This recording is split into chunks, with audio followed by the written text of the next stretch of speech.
নওজোয়ান গণেরা, ছেলেরা, বাচ্চারা, পর্দানশীরা, মা ও বোনেরা, আল্লাহ নবী দো জাহানের বাদশাহ হাবিবুল্লাহকে, নবী জনাবে মুহাম্মদুর রাসূলুল্লাহকে সাল্লাল্লাহু আলাইহি ওয়াসাল্লাম তার জিন্দেগিতে জীবনে কোনোদিন পরনিন্দা করতেন না। আল্লাহ নবী পাক জবানে জানিয়েছিলেন, আল গিবাতু আশাদ্দু মিনাজ জিনা, যারা পরনিন্দা করে, পিছনে সমালোচনা করে, আমি রাসূলুল্লাহ জানিয়ে দিলাম ওরা হলো জিনাখোরের থেকেও খারাপ, ওরা হলো জিনাখোরের থেকেও খারাপ। এ নওজোয়ানেরা, আল্লাহ কোরআন পাকের ভিতরে সূরা হুজুরাতের ভিতরেও একটি জায়গায় জানিয়েছে, যারা পরনিন্দুক হয় ওদেরকে বলো, যদি ওরা নিজের দাঁত দিয়ে মরা ভাইয়ের গোশতকে ছিঁড়ে ছিঁড়ে খেতে যাও, তাহলে পরে সমালোচনা পিছনে যেন করে।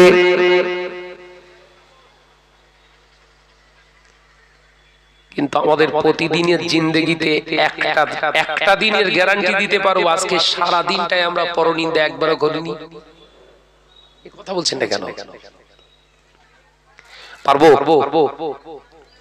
আমাদের নামাজ আছে, আমাদের রোজা আছে, আমাদের ইলম আছে, আমরা ওয়াইজিন আছি, বক্তা আছি, আমরা হুজুর আছি, কিন্তু আমাদের জবানের সঙ্গে আমাদের ঈমানের ঠিক নাই। গেড়াকল কোথায় বেঁধেছে বুঝতে পেরেছেন?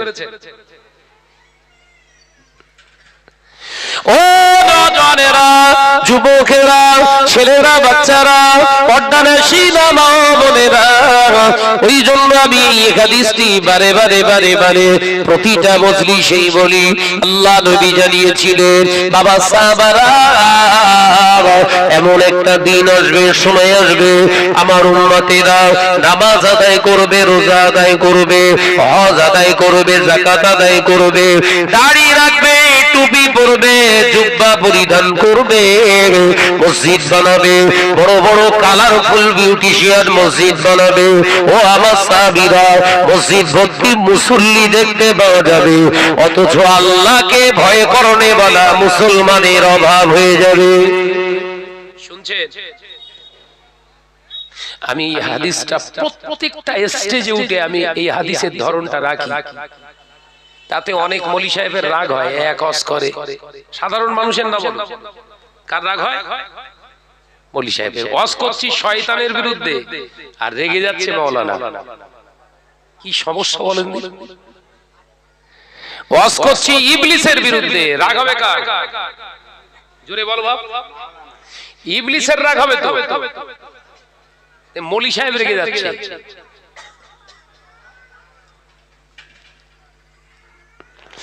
ও নওজোয়ানেরা, তাফসীরের ভিতরে পাওয়া যায় আল্লাহর ইবাদত বান্দিগি করেছিলেন, হাজার হাজার বছর ইবাদত করেছিলেন।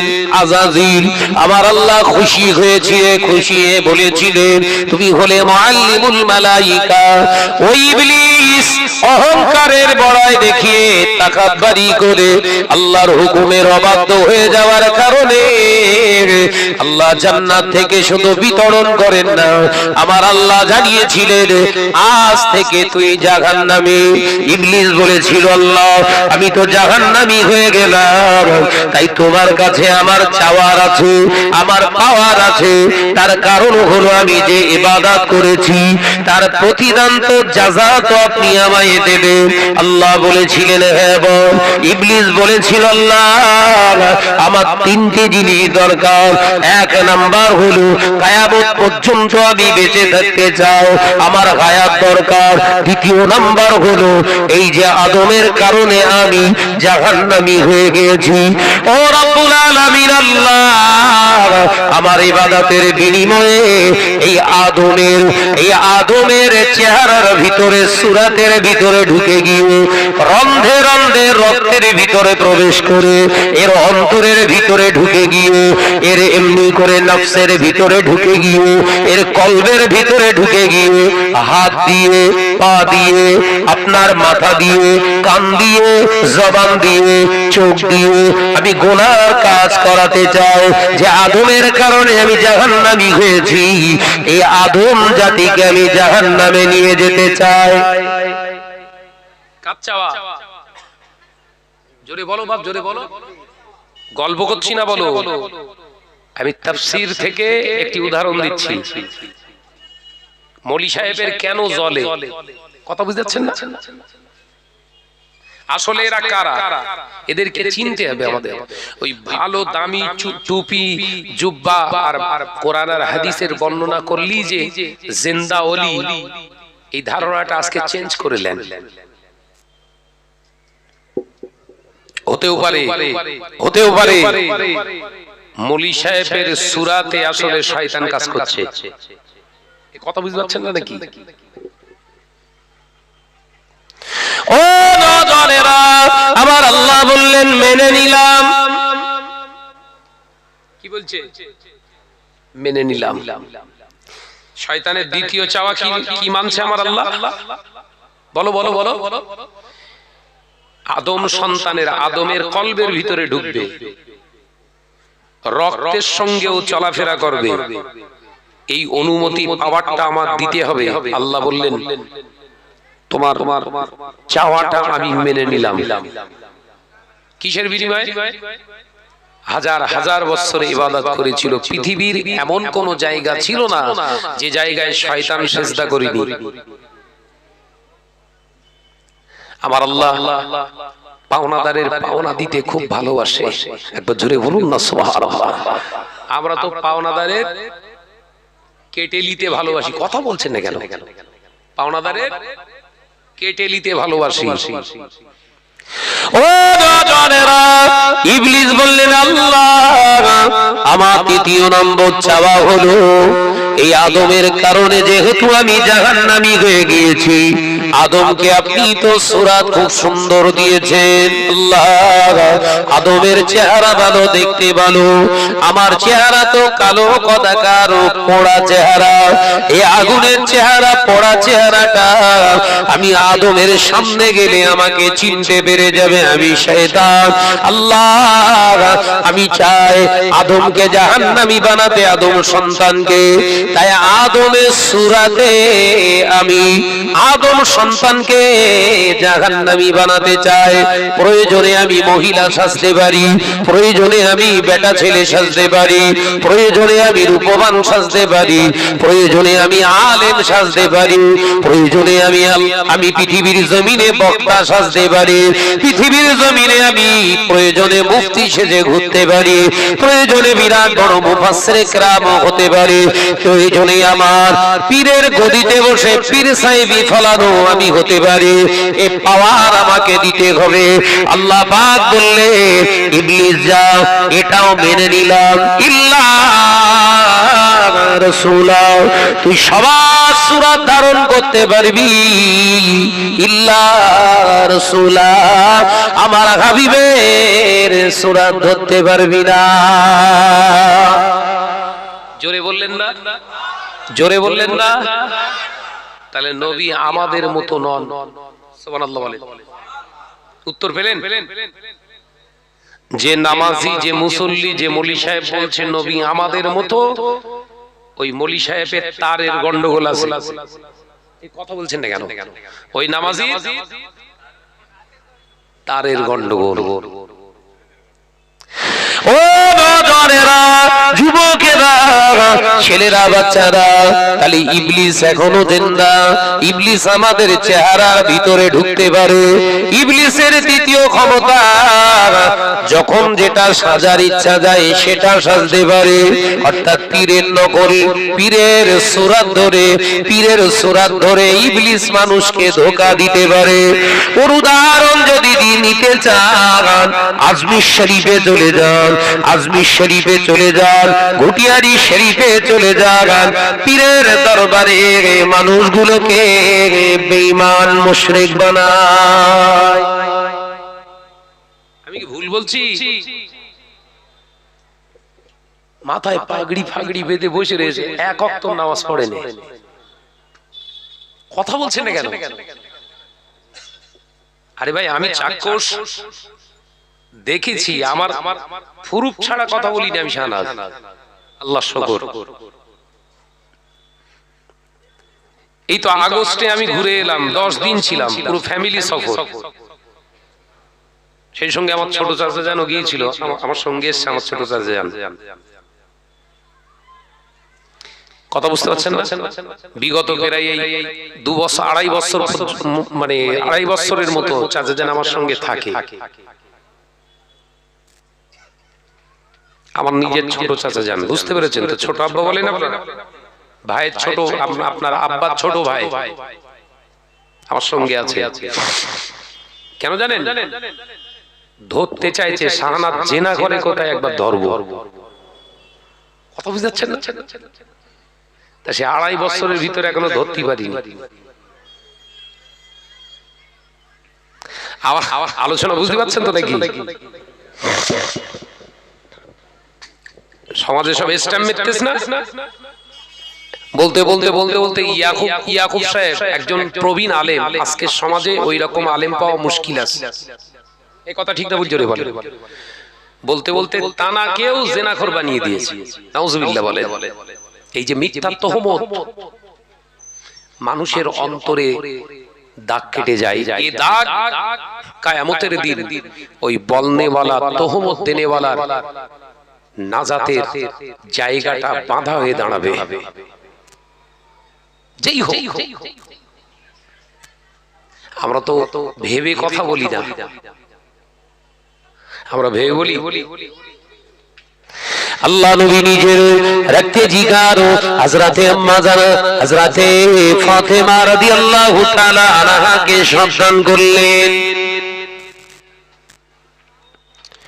নিজের ছোট বিবি আমাদের আম্মা জান হযরতে আয়েশা সিদ্দিকা রাদিয়াল্লাহু তাআলা আনহাকেও সাবধান করে দিলেন, সমস্ত আম্মা জানদের সাবধান করে দিলেন, খবরদার তোমরা শোনা কথার উপরে ডিপেন্ড করে, তোমরা শোনা কথার উপরে নির্ভর করে কথা বলতে যাবে না।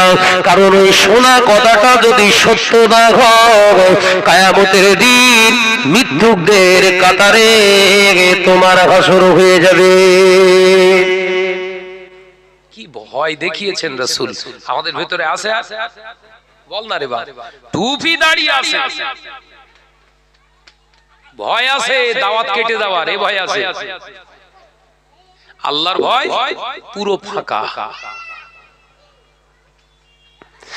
ও নওজওয়ানেরা, মুরব্বিয়ানে গলেরা, ছেলেরা, বাচ্চারা, মারিয়াড়ির মুসলমানেরা, কান খুলে শুনে রেখে দিন।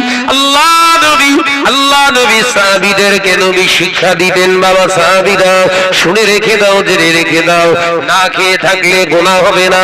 যদি অনাহারে দারিদ্রতার কারণে অনাহারে যদি শুকিয়ে পড়ে থাকো, আল্লাহর কাছে সবর করে থাকো, ওতে গুনাহ হবে না, ওতে নেকি পাওয়া যায়, ওতে নেকি পাওয়া যায়। কিন্তু অপরের মাল চুরি করে মেরে খেয়ে যদি উদার পুণ্য করে খাও, গুনাহ হয়ে মরবে। বাবা সাহাবীরা, খেয়ে থাকা থেকে না খেয়ে থাকা উত্তম। সুবহানাল্লাহ। পরের জিনিস ভাগরা করে দখল করে কেড়ে নিয়ে মেরে নিয়ে খেও না। উদার পুণ্য করলে আগুন দিয়ে জাহান্নামের আগুন।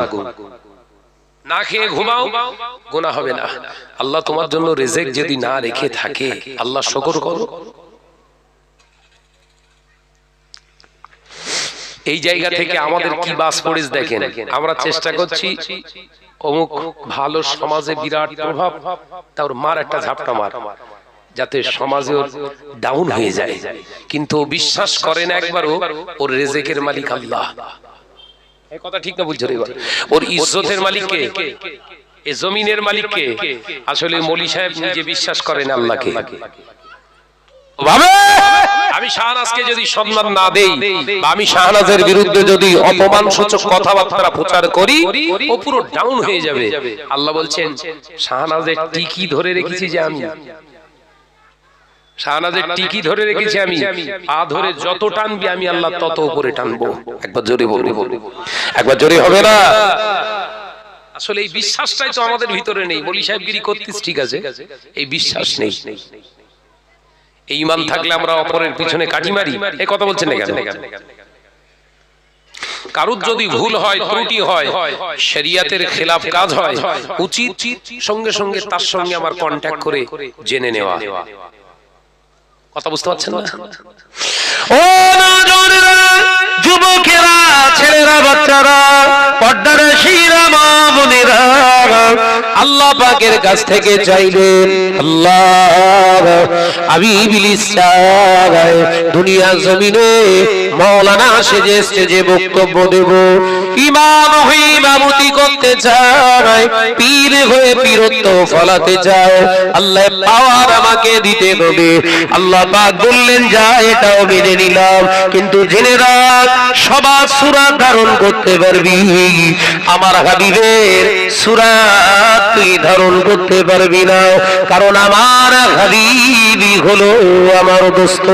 পৃথিবীর জমিনে গোটা কায়নাতের জন্য আমার হাবিবের মতো আমি আল্লাহ কারোর মর্যাদা দিই না। একবার জোরে হবে না? সবার ঊর্ধ্বে সেই নবীর মর্যাদা, আর সেই নবীকে যদি বলি ভিখারির বাচ্চা, মাওলানা হয়ে স্টেজে যদি মৌলী সাহেব সেজে যদি ওয়াজ করি, আর সেই নবীকে যদি বলি ভিখারির বাচ্চা, আল্লাহর ঊর্ধ্বে কথা বলা হয়েছে না হয়নি? এই কথা বলছেন না কেন? তাহলে প্রমাণ পেলেন তো, মাওলানা সেজে আসলে ইবলিস ওয়াজ করছে। কথা বলে না তো, বুঝতে পারছেন না ওয়াজ না নাকি? ওয়াজ করছে কে? সূরাতে ইবলিস, আসলে মাওলানা।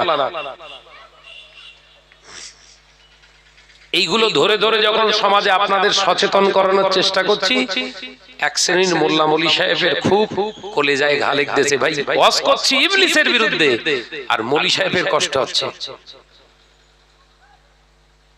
আবার তো কথা নয়, এ কথা ঠিক না বুঝতে বলেন? ও নওজওয়ানেরা, মুরব্বিয়ানে ঘরেরা, আরো দুটো একটা কথা বলে দিই। হাদিস পাকের ভিতরে ছেলে আসবে, আল্লাহ নবী পাক জবানে জানিয়েছে, হাদিস পাকের ভিতরে পরিষ্কার পাওয়া যায়, আল্লাহ নবী জানালেন একজন মহিলার সমস্ত দেহটাকে শুধু ঢেকে রাখার নাম পর্দা নয়, একজন মহিলার জবানেরও পর্দা আছে। জবানের পর্দা মানে আল্লাহ নবী জানালেন, ও আমার সাহাবীরা, আমি নবী জানিয়ে দিলাম, নারীরা কথা বলবে, নারীরা কথা বলবে, ওই কথার আওয়াজটা যেন ঘরের পাঁচিলের বাইরে না যায়, বেগানা পুরুষেরা যেন না শুনতে পায়। মহিলার গলার আওয়াজ যদি বেগানা পুরুষেরা শুনতে পায়, ওই নারীকে আল্লাহ জাহান্নামের আগুনে জ্বালাবে, ওই নারীকে আল্লাহ জাহান্নামের খোরাক বানাবে। কোন নারীর আওয়াজ, বেগানা নারীর আওয়াজ যদি কোন পৃথিবীর মাওলানা, পৃথিবীর কোন হাবেজ সাহেব, পৃথিবীর কোন ইমাম সাহেব, পৃথিবীর কোন পীর সাহেব যদি কোন বেগানা নারীর কণ্ঠস্বর আওয়াজ, কণ্ঠের আওয়াজটা যদি বারে বারে শুনতে থাকে, ওর ভিতরে জেনার গুনাহ হওয়ার সম্ভাবনা আছে। ওটা হলো কানের জেনা। আমি মাওলানা ওয়াজ করলাম আজকে আপনাদের মালিয়াড়িতে, পরের বছর আবার ওয়াজ করতে এলাম, আর বললাম আপনাদের মালিয়াড়ির ঘরের মেয়েদের লিয়াসু, এখানে বসে বসে দুটো গজল কিংবা কেরাত করবে অথবা কোরআন তেলাওয়াত করবে। আপনি বলুন, আমি আগের বছরে যে ওয়াজ করে গেলাম, এবছরে যদি সেই ওয়াজের বিরুদ্ধে আমার চরিত্র তৈরি হয়, এটা আসলে প্রকৃত পক্ষে মাওলানা না, মাওলানা রূপে ইবলিস। কথা বলছেন না কেন? এ মাওলানা রূপে ইবলিস কাজ করছে তো, কথা বলছেন না কেন?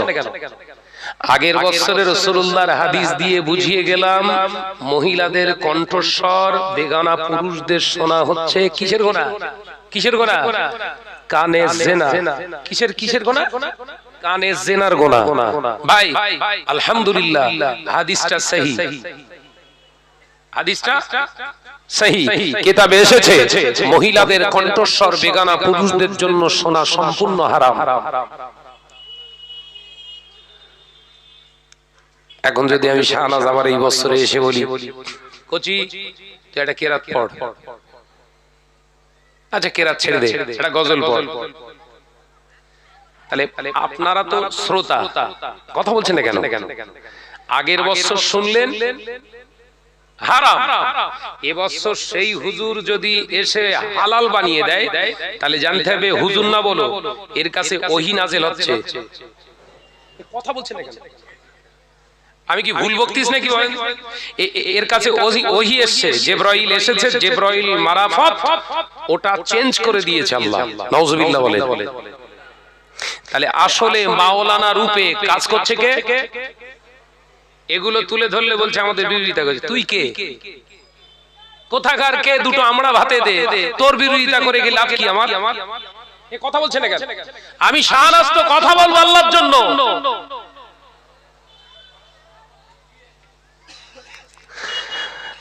ব্যক্তিগত আক্রমণ করলে, ব্যক্তিগতভাবে আক্রমণ করলে সে আর নিচে মাটি থাকবে না। আমি ব্যক্তিগত আক্রমণ ভালোবাসি না, শরিয়াতকে উল্টে দিলে ছাড় নেই। সেটা আমি শাহনাজ যদি অপরাধ করি অবশ্যই আপনার অধিকার আছে আমাকে শাসন করার, কিন্তু আপনি সমাজে বড় সাজবেন, নেতা সাজবেন, নেতা বড় সাজার মতো কাজ করছেন কোথায়? ও তো ছোটর মতো কাজ করছেন আপনি। কথা ঠিক না ভুল জোরে বলেন। তাই আমাদের এই মজলিস থেকে সচেতন হতে হবে। আমরা যাদের বক্তব্য শুনবো, যে হুজুর বক্তব্য দিচ্ছে ওই হুজুরটা ওই বক্তব্যের উপরে আমল করছে কিনা।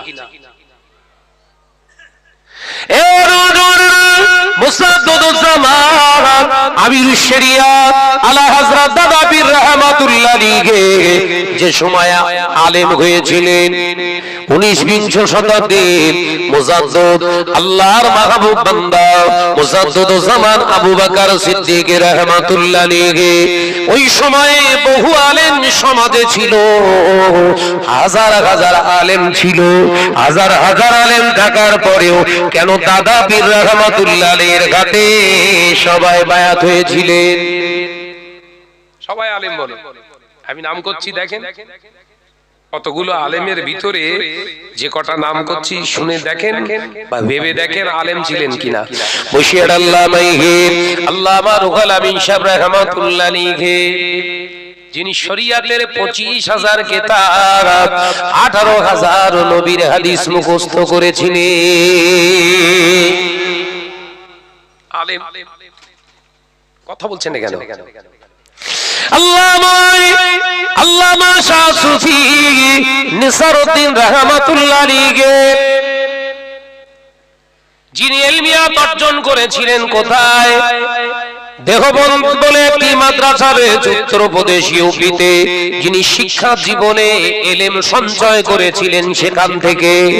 একজন দেহবন্দের বড় মস্ত বড় একজন আলেম, শয়ে নয় হাজার হাজার কিতাব পড়ে যিনি আলেম হয়েছেন, সেই মানুষটাও তো আলেম ছিলেন। তিনিও দাদা হুজুরের হাতে বায়াত গ্রহণ করেছিলেন। একবার জোরে হবে না? আরো জোরে বলুন সুবহানাল্লাহ। একটা দুটো নয়, 18টা ভাষায় যিনি কথা বলতে পারতেন, 13 থেকে 14টা ভাষায় যিনি এমএ করেছিলেন, তার নাম হলো ডক্টর শহীদুল্লাহ। ডক্টর শহীদুল্লাহ এত বড় হায়ার এডুকেটেড একজন মানুষ হয়ে মুজাদ্দিদ জামানের হাতে কেন বায়াত হলেন? সুবহানাল্লাহ বলবেন। এই যার নাম করছি সব আলেম তো নাকি? এনারা কি শরিয়ত কম বুঝতেন? এই মানুষগুলো তো একা একা নিজের জীবন চালনা করতে পারতেন। কেন আবু বকরের হাতে হাত দিতে গেলেন? আসলে ইলম থাকলেই যে সে আল্লাহ এবং রাসূলকে খুঁজে পাবে, আসলে এটা ঠিক অ্যাপ্রোপ্রিয়েট নয়। কেন? ইলমের সঙ্গে সঙ্গে যতটুকু ইলম সঞ্চয় করেছে তার উপরে যদি তার জীবনটা ইস্তেকামাত না দেয়, দৃঢ়তার সঙ্গে আমলিয়াতের জিন্দেগি না বানায়, ওর ইলমিয়াতের 1 পয়সা দাম নেই। কথা বুঝতে পারছেন না?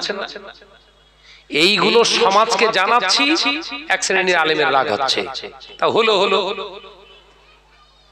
কথাটা জানাবো, তা তুই আমারে যা বলিস আর যা করিস করিয়ে যা। আমার লক্ষ্য দুনিয়ার সমাজের বুকে বড় হুজুর হওয়া নয়, আমার লক্ষ্য আমার ভাইরা বড় কষ্ট করে মেহনত করে আমাদেরকে দাওয়াত দিয়েছে, এদের হক যেন নষ্ট না হয়।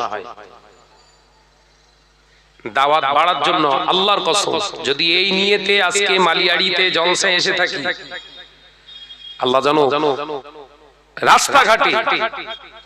রাস্তাঘাটে শিয়াল কুকুরের মতো মৃত্যু দান করে। জলসা বাড়ার জন্য আমি কোন স্টেজে বক্তব্য দিই না, আমার মূল মানে মাকসাদ থাকে, উদ্দেশ্য থাকে জাতি তথ্যটা যেন সঠিকটা পায়।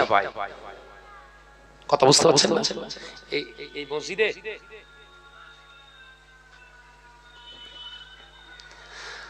দাওয়াত পাওয়ার লক্ষ্য নয় তো, আপনারা আমাদেরকে ভালোবেসে দাওয়াত করেছেন শরীয়তটাকে মূল্যায়ন করার জন্য, ছেড়ে যাওয়া জিনিসটাকে ধরে নেওয়ার জন্য, এত নাকি হালাল হারাম বোঝার জন্য, আদেশ নিষেধ জানার জন্য, চলবে চলবে না এটাকে জাস্টিফাই করার জন্য আলেমরা এসেছে। এ কথা ঠিক না ভুল জোরে বলে? তা সেগুলো যদি বাদ দিয়ে শুধু কাহিনী ধুনে যায় আর পরে সমালোচনা করি, তাহলে ওয়াজ করলুম কখন? আমি যে কথাগুলো বলছি এই আদেশ নিষেধ হালাল আর হারামের ভিতর দিয়ে কিন্তু কথা বলছি। ও নজরের যুবকেরা, ছেলেরা, বাচ্চারা, পর্দার শিনা মৌমনিরা, আল্লাহ নবী পাক জবানে জানালে ও আমার সাহাবীরা, আমি নবী জানিয়ে দিলাম আমার উম্মতেরা নামাজ আদায় করবে, রোজা আদায় করবে, হজ আদায় করবে, যাকাত আদায় করবে, আমার উম্মতেরা দাড়ি রাখবে, টুপি পরবে, উম্মতেরা বড় বড় মসজিদ বানাবে, আমার উম্মতেরা মসজিদ ভর্তি নামাজ আদায় করবে, মুসল্লি ভর্তি হয়ে যাবে মসজিদে, কিন্তু আল্লাহকে ভয় করনেওয়ালা মুসলমানের অভাব হয়ে যাবে। আল্লাহ নবী সাহাবীরা প্রশ্ন করলেন, ইয়া রাসূলুল্লাহ, ইয়া হাবিবাল্লাহ, হুজুর তার কারণটা কি? আল্লাহ নবী বললেন, অলির রিবা, তার কারণ হয়ে যাবে সুদ। কি বললে? আমার উম্মতেরা এত সুদের দ্বারস্থ হবে, ঘরে ঘরে সুদ পৌঁছে যাবে। শুরু হয়েছে না হয়নি? নামাজ আদায় করে, রোজা আদায় করে, হজ করেছে, যাকাত আদায় করে, খোঁজ নিয়ে দেখুন ওই মুসলমানের বাড়ি ঘরের মেয়েটা বোরখা পরে বন্ধনের টাকা নিতে যায়, নামাজ পড়ে, রোজা করে, হজ করেছে, যাকাত দেয়, ঘরের মহিলাদের পর্দা নশিনা করে রেখেছে, কিন্তু খোঁজ নিয়ে দেখেন সুন্দর আলিশান ঘর বানিয়েছে হোম লোনের মাধ্যমে, যেটা খারাপ। খোঁজ নিয়ে দেখুন নামাজ আদায় করে, রোজা আদায় করে, বিরাট বড় বড় প্রতিষ্ঠানের সঙ্গে যুক্ত আছে। খোঁজ নিয়ে দেখুন ঘরের মহিলাদের হেজাবে রাখে না। ঠিক বলিস না ভুল বলিস? জোরে বলে। বোরখা গায়ে দেওয়ার নাম শুধু পর্দা নয়, বোরখা গায়ে দেওয়ার নাম শুধু পর্দা নয়। ও পর্দা নাশিনা মা ও বোনেরা, বোরখা পরা, বোরখাটা হলো একটা লেবাস, একটা ড্রেস, একটা লেবাস। ওটা তুই পরতেও পারিস, নাও পরতে পারিস। শরীয়তের বিধান হলো তোমার গায়েতে এমন একটা কাপড় জড়াও, এমন একটা কাপড় জড়াও গোটা শরীরটাকে ঢেকে রাখবে, পাশাপাশি বেগানা পুরুষ যেন তোমার প্রতি আকৃষ্ট না হয়। তার সাথে সাথে তোমাকেও সচেতন হতে হবে, তোমার চোখকে অবনত করতে হবে। তুমি বোরখাও পরো, আবার মোবাইলে সিনেমা দেখো, তুমি বোরখাও পরো, আবার হিন্দি গানের পাগল হও, ওটা তোমার জন্য পর্দা হলো না, ওটা তোমার গোপাল জর্দা। কি বলেছি বাপ? বলো বলো বলো। ওটা পর্দা না, ওটা হচ্ছে জর্দা।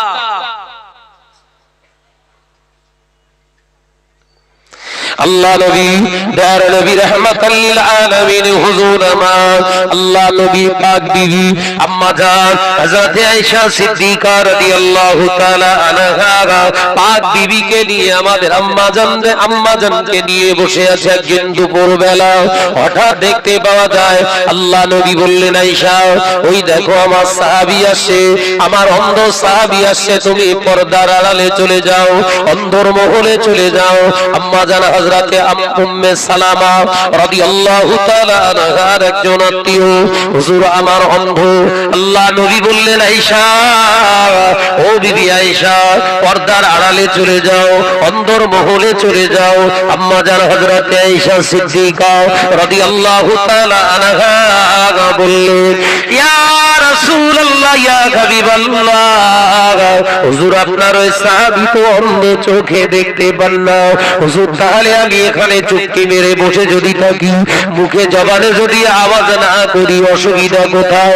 আল্লাহ নবীর চেহারা মোবারক লাল হয়ে গেল।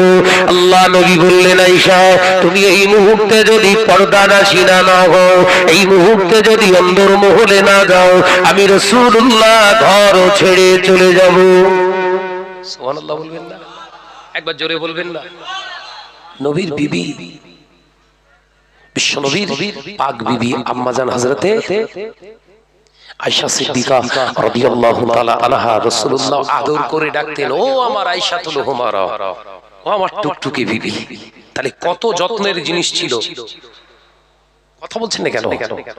সেই নবী, সেই বিশ্ব নবী নিজের স্ত্রীকে বললেন, আড়ালে চলে যাও, আমার অন্ধ সাহাবী আসে। কানা না বলো, কানা মানে দেখতে পায়, ও সকাল বিকাল রাত দিন বোঝে, আর অন্ধ মানে টোটাল সমান। কথা বলছেন না কেন? টোটালটাই সমান। বিশ্ব নবীর অন্ধ সাহাবী আসছে, তাহলে তো পর্দার আড়ালে যাবার কোনো প্রশ্নই নেই।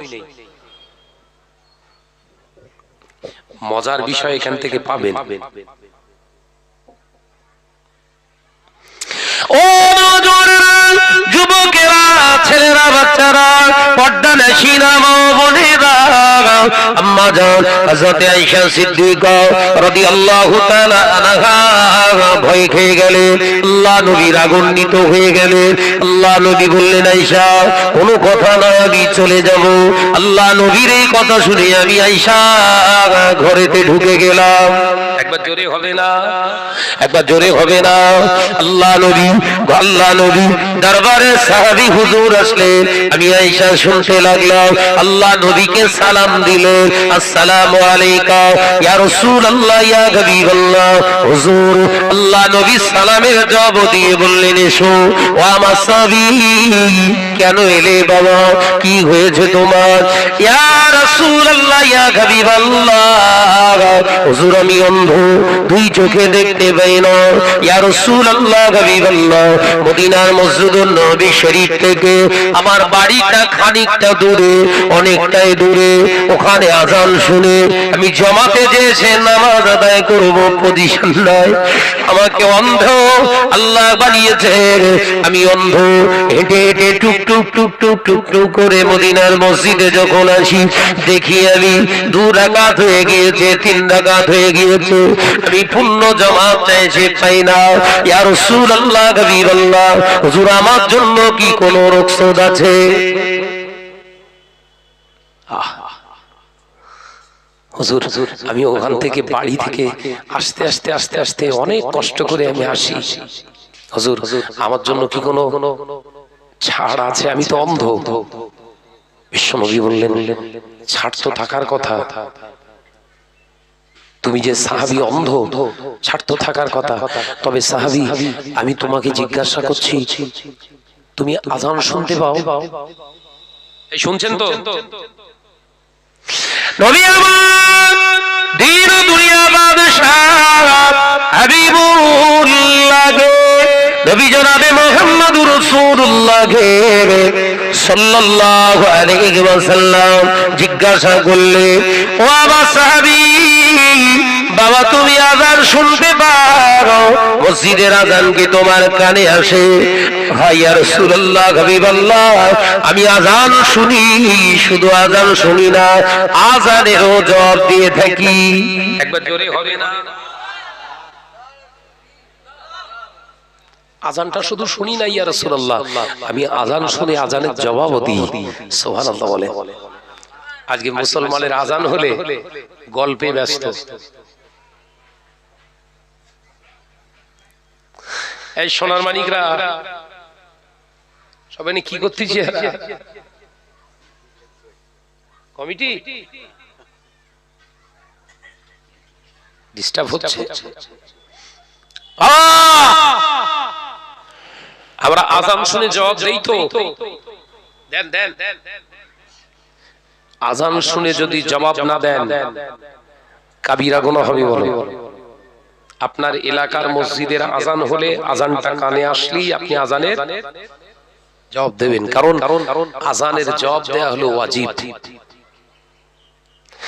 ও নওজওয়ানেরা, যুবকেরা, ছেলেরা, বাচ্চারা, পর্দার শিনা মা বোনেরা, আল্লাহ নবী দয়ার নবী রাহমাতাল লিল আলামিন বললেন, বাবা সাহাবী, ও আমার সাহাবী রে, তুমি আযান শুনতে পাও?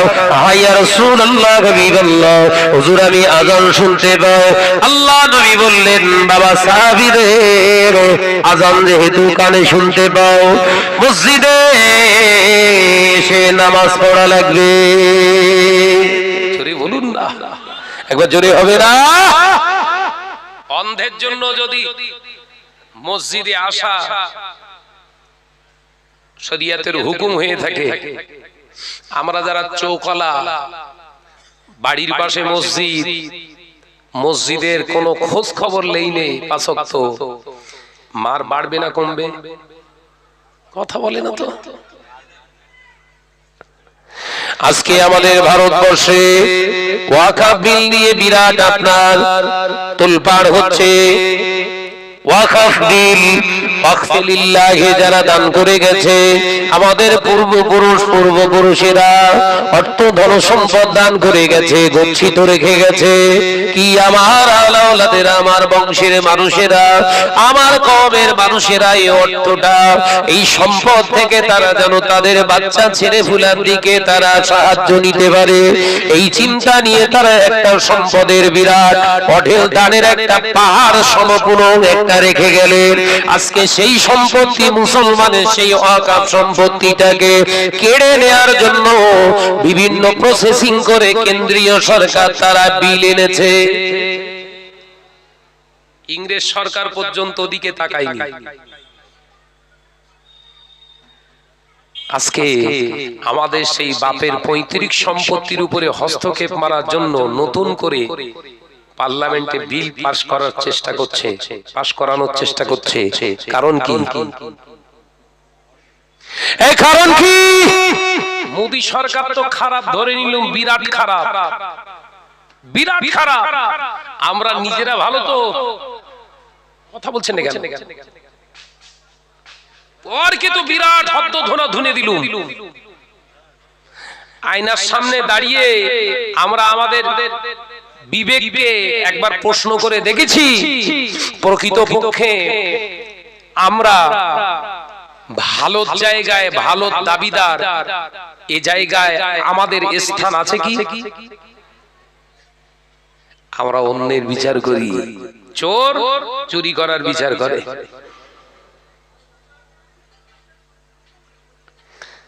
মসজিদগুলো সব ওয়াকফে লিল্লাহি করা আছে, কবরস্থানগুলো সব ওয়াকফে লিল্লাহি করা আছে।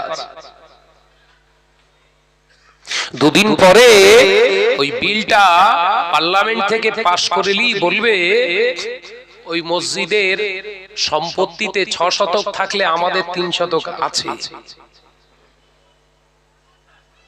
3 শতক ভাঙো, ওর পাশেই একটা মন্দির বানাবো। কবরস্থান 10 কাঠা জমি, কবরস্থান গ্রামে ওই 5 কাঠা আমাদের আছে শ্মশান বানানোর জন্য, দিতে হবে। কি বুঝছেন? গোটা ভারতবর্ষটা ইংরেজ শাসন করেছে।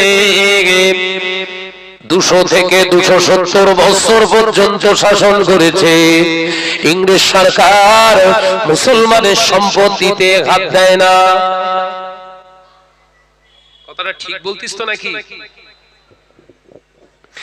ও নওজওয়ানেরা, তখন আলেম কম ছিল, ওলামা কম ছিল, মাওলানা কম ছিল, মুফতি কম ছিল, পীর সাহেব কম ছিল, পীরজাদা কম ছিল।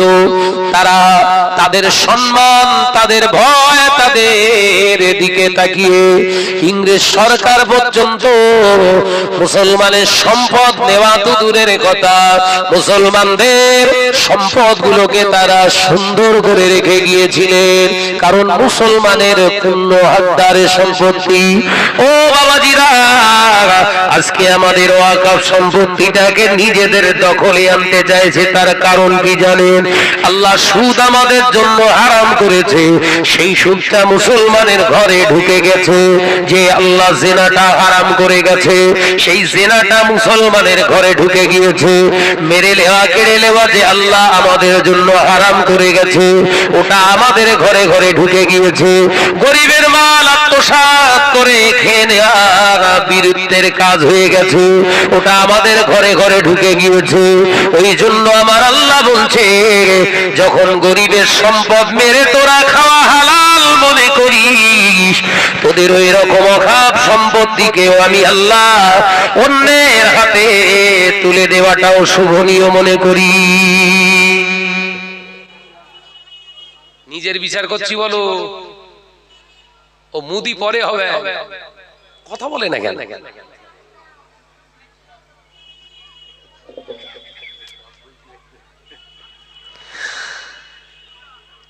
আত্মসমীক্ষা করুন, নাজাত পাবেন। আত্মসমালোচক, রাসূলুল্লাহ বললেন আত্মসমালোচনাকারী জান্নাতে যাবে। একবার জোরে বলুন, জোরে হলো না যে? আরেকটু ঝেড়ে মারেন। পর সমালোচনাকারী, পর সমালোচক, নিন্দুক, এরা জান্নাতে যাবে না। কতদিন? যার বিরুদ্ধে নিন্দা করেছো ওই ব্যক্তিটা যতদিন না তোমার ক্ষমা করবে। আলোচনা বুঝতে পারেন? হুজুর তোমার দফা সারবে।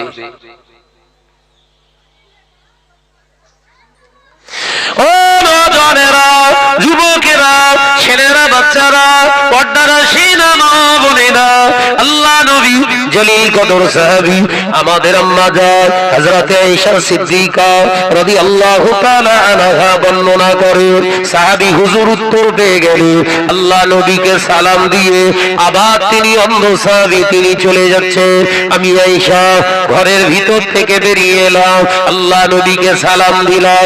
দয়ার নবী রাহমাতাল লিল আলামিন আমার সালামের জবাব দিলে আমি আমার নবীকে শান্ত মেজাজে প্রশ্ন করলাম, ইয়া রাসূলুল্লাহ, হাবিবাল্লাহ, হুজুর বিয়াদবি নেবেন না, হুজুর আমার জানতে মন চায় আপনার সাহাবী তো অন্ধ, তাহলে আমাকে কেন পর্দার আড়ালে যেতে বললেন?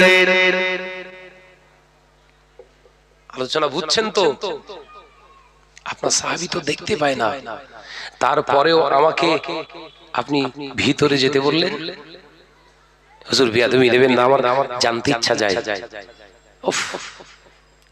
আল্লাহ নবী বললেন, আয়েশা, ও বিবি আয়েশা সিদ্দিকা রাদিয়াল্লাহু তাআলা আনহা, শুনে নাও, আমার সাহাবী তো অন্ধ, আল্লাহ তোমাকে তো অন্ধ বানায় না।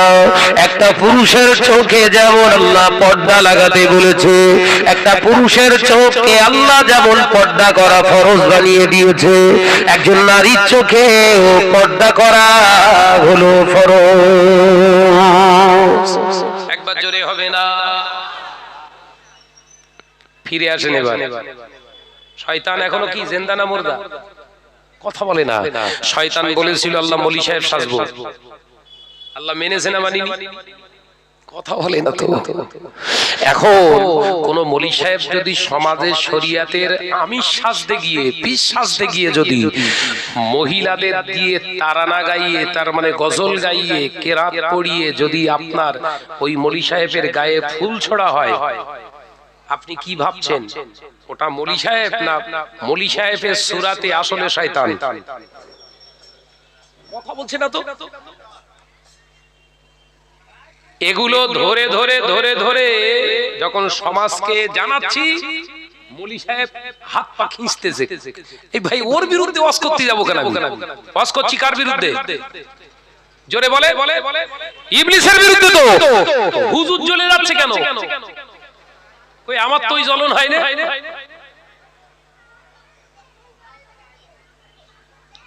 সেই মনে আছে তো, ইবলিস বলেছিল আল্লাহ প্রয়োজনে হুজুর সাজবো বলো, কারণ আমার টার্গেট, আমার মিশন জাহান্নামী বানাবো। আমার মিশন বনি আদমকে জাহান্নামী বানানো। আল্লাহ বললেন যা, মেনে নিলাম, তবে শোন ও বান্দা, কান খুলে শুনে কি দি, আল্লাহ ওই সময় বলেছিলেন ওই ইবলিস শুনে রাখ, জেনে রাখ, আমার বান্দা, আমার বান্দি তোর প্রলোভনে পড়ে, তোর খসলাতে, তোর অসংসায় পড়ে আমার বান্দা বান্দি পথভ্রষ্ট হয়ে যাবে।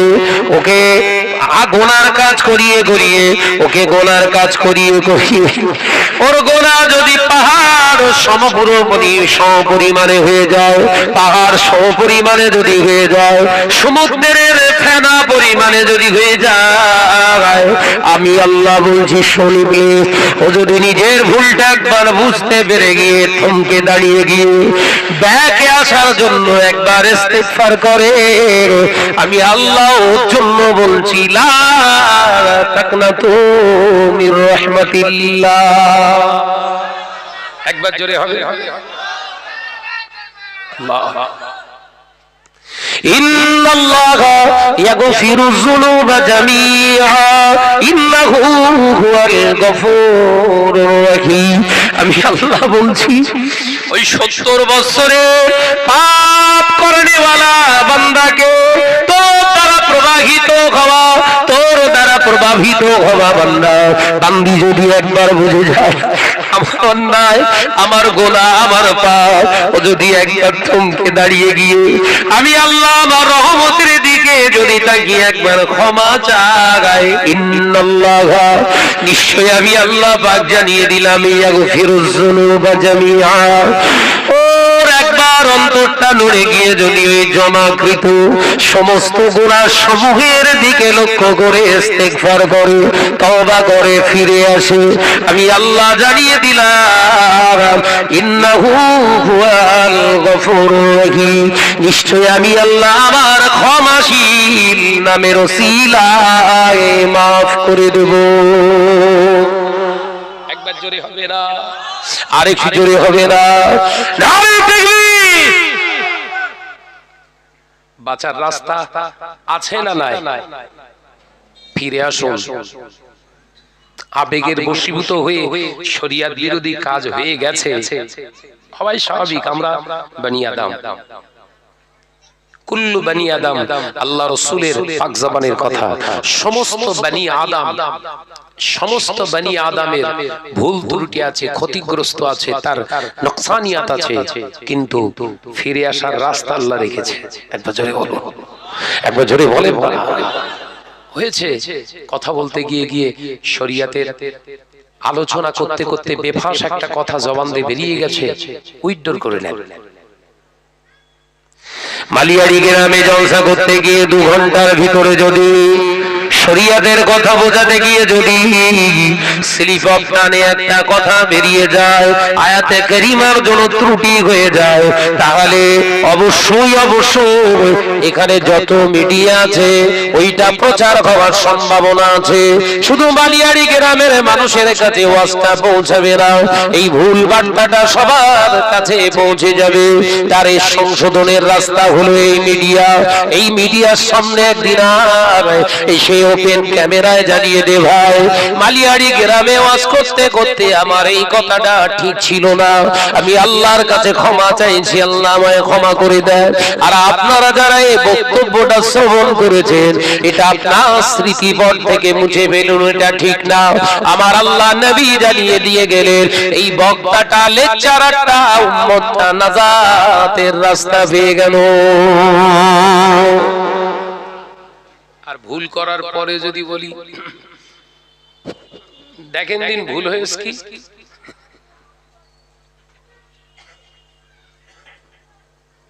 ভুল হয়েছে, আলেম ওলামারা বলছে ভুল হয়েছে, তখন আমার উচিত কি?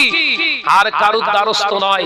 ভুল যখন হয়েছে, শব্দটা যখন কানে এসেছে, অন্তত অন ক্যামেরা এসে আমি নিজের সমস্ত তথ্যগুলো তুলে দিয়ে বলি, by mistake, slip of tongue হতে পারে ভাই, আমি আদম সন্তান। যদি আপনাদের আঘাত দিয়ে থাকি, আপনারা আমাকে আল্লাহর রাস্তায় ক্ষমা করবেন। আর যদি আয়াতে কারিমার ভুল ব্যাখ্যা হয়ে থাকে, আমি আল্লাহর কাছে ক্ষমা চেয়ে নিচ্ছি। সম্মান ছোট হয়েছে না বেড়ে গেছে? কিন্তু গাধারে বোঝায় কে? কথা বুঝছেন না? মুসলিম সমাজ এইভাবেই তো শেষ হয়ে যাচ্ছে না। হুজুর যখন অন্যায় স্বীকার করছে না, তাহলে হুজুর ঠিক আছে, কথা বুঝতে পারছেন না? কিন্তু জানে না ও হুজুরের রূপে শয়তান ইস্তেকামাত দিয়েছে, ও হুজুর রূপে আছে, কাজ চালাচ্ছে শয়তান। আর শয়তানের খাসলাত কি? উসজুদু লি আদমা, ও চুপ করে বসে রে। আল্লাহ বললেন আমার আদমের দিকে ফিরে সিজদা করো, সবাই সিজদায় পড়ে গেছে, আর হুজুর চুপ করে বসে রে। আল্লাহ বললেন সবাই সিজদা করলো, তুমি বসে আছো? আরে আল্লাহ, আমার এলেম, আমার বিবেক আমার বাধা দিচ্ছে। ওরে সর্বনাশ, কত বড় আলেম রে হেরা। আল্লাহ বললেন উসজুদু লি আদমা, এটা তো আমার হুকুম। সুবহানাল্লাহ বলেন, একবার জোরে হবে না? এটা তো আদমের হুকুম না। উসজুদু লি আদম, এটা কার হুকুম? আমি আল্লাহ, আমার তো। তা আদম কি আছে? আদমকে সিজদা করবে না কি করবে ওটা পরের চিন্তা, হুকুম তো আমার। অর্থাৎ উসজুদু লি আদম, এই সিজদা করাটাই তো আমার হুকুম। একবার জোরে বলবেন না? একবার জোরে হবে না?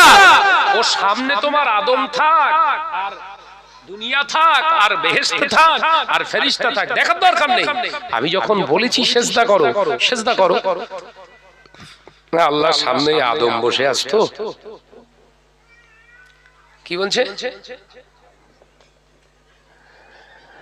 এতদিনের কর্মযজ্ঞ, 25 বছর 30 বছর ধরে মেহনত করে আলাদা একটা প্যান্ডেল তৈরি করেছি। আর এখন যদি বলি না, ফুরফুরা হুজুর, ফুরফুরা পীর সাহেব হুজুর কেবলাদের বিরুদ্ধে এত কিছু মিথ্যা আরোপ করেছি, এত কিছু বলার পরে, আর আজকে 25 বছর 30 বছর পরে যদি বলি উইথড্র করি না, ওগুলো আমাদের ঠিক হয়নি, মানুষ তো জুতো ছড়বে। হেরা সহ্য করবো কি করে? দরকার নেই, মরি আর বাঁচি, কোন চুপ করে বসে থাকি। ক্যারেক্টার মিলছে, কথা বলছেন এখানে, ক্যারেক্টারটা মিলছে। অর্থাৎ আমাদের সচেতন হওয়ার সময় এসেছে। দেখুন আজকে এই কথাগুলো আমি স্টেজে বলছি, ওয়াল্লাহি তাল্লাহি বিল্লাহি, আল্লাহর কসম করে বলতে পারি, আপনাদের ঈমান বাঁচানোর জন্য। ঈমান নষ্ট করে ফেলছে। ছোট থেকে দরবারে ফুরফুরা শরীফে মানুষ, আমি ফুরফুরা শরীফে ভাইজান হুজুর কেবলাদের কাছে, চাচাজান হুজুর কেবলাদের কাছে সোহবতে বসা মানুষ আমি। বাংলা আসামের মুফতি আজম আব্বাজান মেজলা হুজুর পীর কেবলার কাছে থাকা মানুষ আমি। অহংকার গর্ব নয়, তাকাব্বুরি নয়, আল্লাহ শুকর করে বলছি, ওয়া আম্মা বিনি'মাতি রাব্বিকা ফাহাদ্দিস, আল্লাহর শুকরিয়া আদায় করে বলছি শুনুন। সেই মানুষগুলোর বিরুদ্ধে যারা আজকে বচন ভাঙ্গি দিয়ে বিভিন্ন সমাজের বুকে আজকে সেই আওলাদে মুসাদ্দাদ জামানের বিরুদ্ধে যারা গর্জে উঠেছিল, এই মানুষগুলো যদি আজকে পৃথিবীর জমিনে নিজেদেরকে মহান ব্যক্তিত্বের পরিচয় দিতে যায়, আর তারা যারা সমাজে যদি আজকে বলে আমরা কিছু করিনি, আমরা কিছু বলিনি, এটা নেহাত তাদের তৈরি করা একটা এজেন্ডা। এই কথা বলছেন না কেন? আমি আবারও বলছি, মানুষ মাত্রই ভুল হয়, মানুষ মাত্রে ভুল হয়। এই কিছুদিন আগে রাজারহাটে একটা জায়গায় প্রোগ্রামে জলসা করতে যেয়ে একটা আয়াত পড়তে যেয়ে মাঝখান থেকে একটা শব্দ, মিন শব্দটা ছেড়ে গেছে। সূরা আল মুমিনুনের একটি আয়াত তেলাওয়াত করতেছিলাম, কি ওয়ালাকাদ খলাকনাল ইনসানা মিন সুলালামিন তিন। এই দুটো মিন রয়েছে, প্রথম মিনটা ছেড়ে গেছে, সেইটা নিয়ে সমাজে ভাইরাল করা হলো। কি শাহনাজ কোরআন শরীফ পড়তে পারে না, কথা বুঝাচ্ছেন না? কিন্তু ও যা পারে করবে, যে যার কাজ করবে। কিন্তু আমার কাছে যখন ওই তেলাওয়াতটা আসলো, টানের মুখে পড়েছি তো, আমি দেখলাম সত্যিও তো আমার ভুল হয়ে গেছে, তো এই শব্দটা তো ছেড়ে গেছে। সঙ্গে সঙ্গে ওই দিনই সন্ধ্যাবেলা লাইভ এসেছিলাম আমি, কারণ আমার ওয়াজটা লাইভে প্রচার হয়েছে। সঙ্গে সঙ্গে ওই দিনেই সন্ধ্যাবেলা লাইভে এসেই আমি ক্ষমা চাইছি আল্লাহর কাছে, প্রকাশ্যে তওবা করেছি। ভিডিও আছে বোধহয়, আছে তো? আল্লাহর কাছে ক্ষমা চাইছি। হতে পারে, আমরা তো মানুষ, কই আমার তো সম্মান যায়নি তো। অন্যায়টাকে অন্যায় বলে মানবেন, স্বীকার করে নেবেন, এটাই তো আপনার নসিব বড়।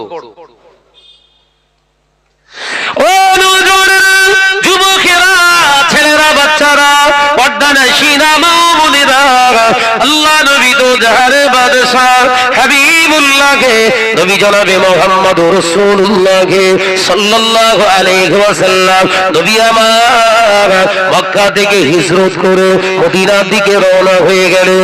আল্লাহ নবী সাহাবীরা, তার নবী সাহাবীরা কেউ নয়, হযরতে সিদ্দিক আকবর, হযরতে আবু বকর সিদ্দিক রাদিয়াল্লাহু তাআলা আনহু, আমার নবীর সঙ্গী। আল্লাহ নবী যে উটের পিঠে সওয়ারি হয়েছিলেন, হুজুরের এই সওয়ারিটার নাম হলো আল কাসওয়া।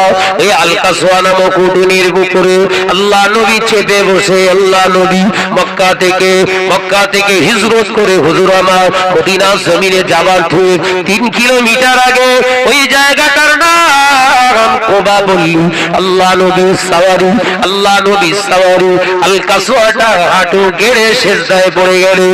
আল্লাহ নবী নেমে বললেন, ও আমার আবু বকর, ও আমার আবু বকর, আমার আল কাসওয়া যখন এখানে বসে পড়েছে, আমি নবী আমার আল কাসওয়ার বিশ্রামটাকে আমি নবী প্রাধান্য দিলাম, অর্থাৎ এখানে আজকে আমরা থাকবো। আল্লাহ নবী সাহাবী সিদ্দিক আকবর হযরতে আবু বকর সিদ্দিক রাদিয়াল্লাহু তাআলা আনহু হুজুর আমার তাবু তৈরি করলেন। আল্লাহ নবীর আগমনে মদিনার আবাল বৃদ্ধ বনিতা সবাই আল্লাহ নবীর জন্য, কেউ পাহাড়ের উপরে, কেউ বা গাছের মাথাও, কেউ বা আপনার টিলার উপরে দাঁড়িয়ে দাঁড়িয়ে উকি মেরে মেরে দেখতে লাগলেন। আল্লাহ নবী আসছে, দয়ার নবী আসছে, রাহমাতাল লিল আলামিন আসছে। আল্লাহ নবী ওই কোবা পল্লীতে অবস্থান করেছিলেন। কোন রিওয়ায়েতে আছে 5 দিন, কোন রিওয়ায়েতে আছে 4 দিন। আল্লাহ নবী ওখানে অবস্থান কালেতে দয়ার নবী রাহমাতাল লিল আলামিন ওখান থেকে একটা মসজিদ বানিয়েছিলেন। ওই মসজিদের নাম হলো মসজিদে কোবা। হাজী সাহেবরা যারা গিয়েছেন দেখবেন মদিনার জমিন থেকে ওই কোবা পল্লীতে যে কোবা আপনার মসজিদে কোবা অবস্থিত, হাদিস পাকের ভিতরে পাওয়া যায়। আল্লাহ নবী পাক জবানে জানিয়ে দিলেন, যারা কোবা মসজিদে কোবায় যে 2 রাকাত নামাজ আদায় করবে, আল্লাহ পাক ওই উম্মতের নামায়া আমলে একটা মকবুল উমরা হজের সওয়াব দান করে দেবে।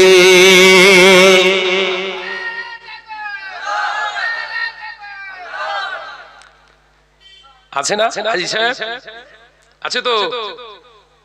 ও মসজিদ তৈরি করার আমার বড় একটা চ্যাপ্টার আছে, ওদিকে যাব না, যে জায়গা দরকার আমার সেই জায়গা বুঝলেন। ও নজনেরা, মুরব্বিয়ানগণেরা, আল্লাহ নবী ওখান থেকে অবস্থান করার পরে মদিনার দিকে রওনা হয়ে গেল। গোটা মদিনার রাস্তা, গোটা মদিনার পাহাড়ের ধারে ধারে আবাল বৃদ্ধ বনিতারা রাসূলুল্লাহকে পেয়ে তারা যেন চাঁদে হাতে পেয়ে গেল। আল্লাহ নবীকে ইস্তেকবাল করার জন্য, ওয়েলকাম জানানোর জন্য তারা প্রত্যেকে গাইতে শুরু করেছিলেন, তালাআল বদরু আলাইনা মিন সানিয়াতি ওয়াদাই ওয়াজাবা শুকরু আলাইনা মাদআ লিল্লাহি দাই। জোরে হবে না? একবার জোরে হবে না? পৃথিবীর বুকে এট ফার্স্ট, পৃথিবীর বুকে সর্বপ্রথম, পৃথিবীর বুকে কোন নেতাকে ইস্তেকবাল করার জন্য পৃথিবীর বুকে ইয়াসরিবের মানুষেরা প্রথম যে গজল গেয়েছিলেন, তারানা গেয়েছিলেন, নাশিদ গেয়েছিলেন, সেটা আমার নবীর জন্য। আজ মুসলিম সমাজে এত অবক্ষয় অধঃপতন লেগে গেছে, ওই নবীর গাওয়া, নবীর সম্মানার্থে গাওয়া তারানাটা এক শ্রেণীর আলেমদের নামে গাওয়া হচ্ছে। সেই আলেমগুলো নিজেদের যদি দাবি করে আমরা হক, স্বপ্নেও কি কোনদিন মানা সম্ভব? মানবেন? এ তো রাসূলের জন্য খাস। এই তারানাটা কারা গেয়েছিল? মদিনাওয়ালারা, ইয়াসরিবের মানুষেরা বিশ্বনবীর সম্মানকে তারা উড্ডীয়মান করার জন্য বিশ্বনবীর শানে গেয়েছিলেন। একবার জোরে হবে না? একবার জোরে হবে না? বিশ্বনবীর শানে সেই নাত। এখন আমি শাহনাজের নামে যদি আপনারা গান,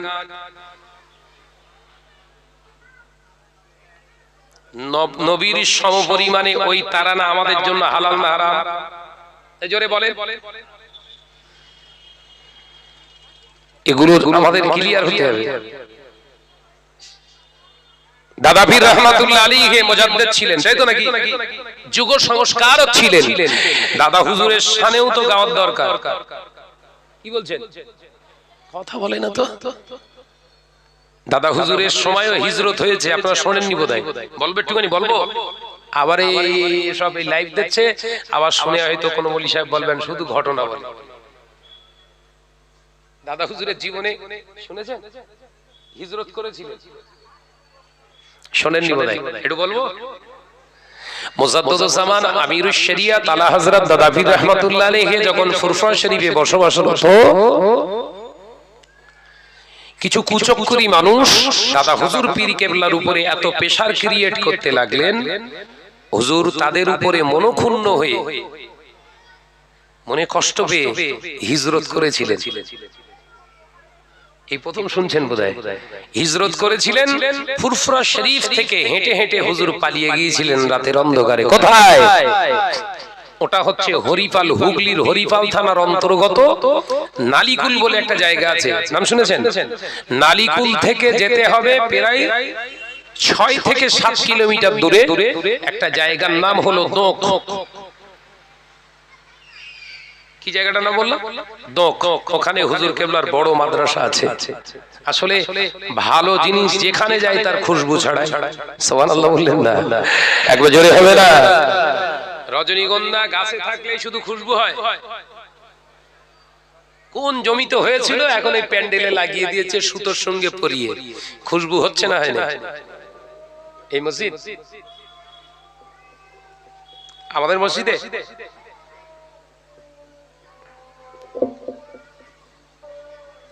আল্লাহু আকবার।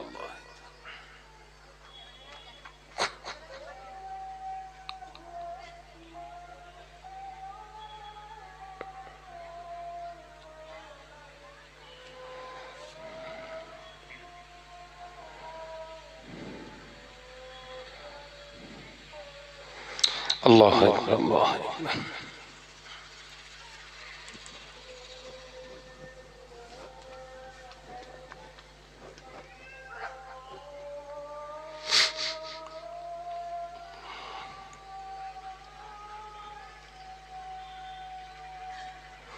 আশহাদু আল্লা ইলাহা ইল্লাল্লাহ।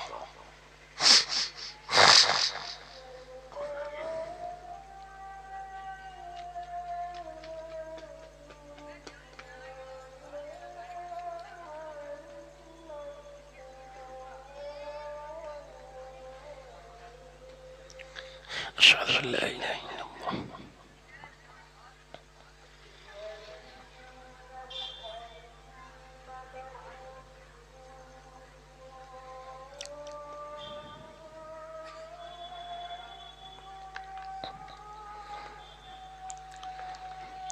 আশহাদু আন্না মুহাম্মাদার রাসূলুল্লাহ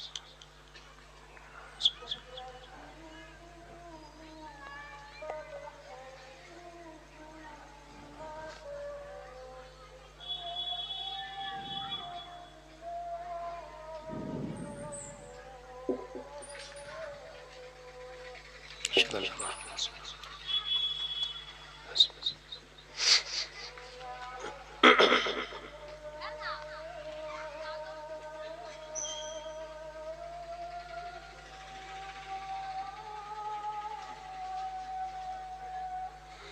لا حول ولا